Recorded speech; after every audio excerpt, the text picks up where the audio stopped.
Okay.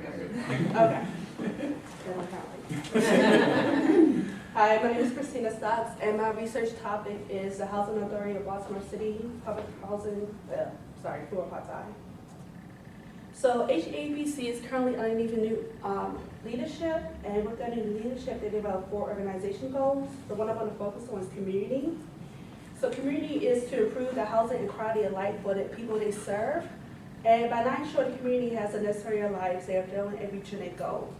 So food desert in Baltimore City is when a resident has to travel more than a quarter mile to reach a supermarket.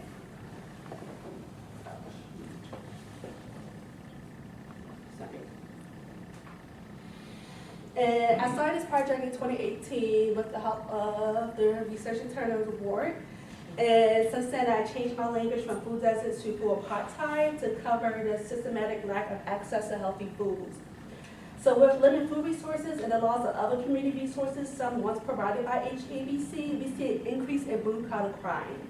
So HABC has 53 developments, 21 is managed by them, and 26 is proudly managed, and 6 properties had a door partnership.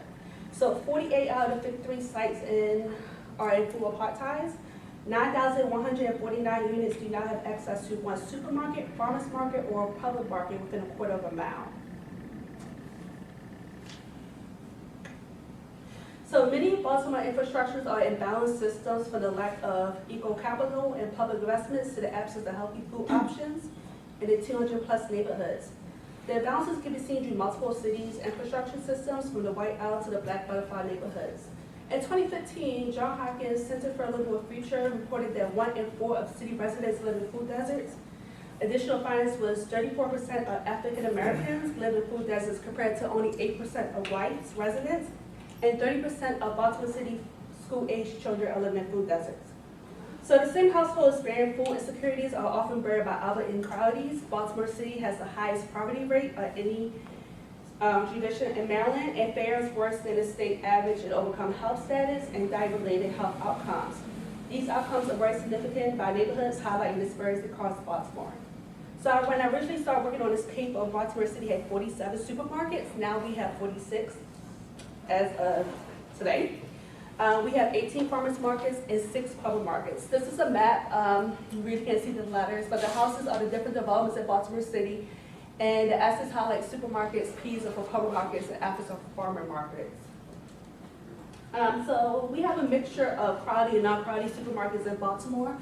All but one supermarket in the city actually takes SNAP, which is food stamps, and only 74.5% actually takes WIC.